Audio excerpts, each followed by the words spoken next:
In this video, I'm gonna show you how to connect to Wi-Fi network on your Kobo Libra 2. So in order to do that, we'll need to press on the More button, which is located in the bottom right corner of our screen, and from here move to the settings. Now find Wi-Fi connection, and here you can join a Wi-Fi network, press connect.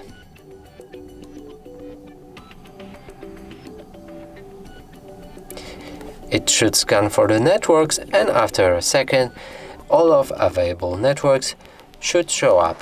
So from here, we can select whichever network you want to try to connect with. And for example, I have this one already.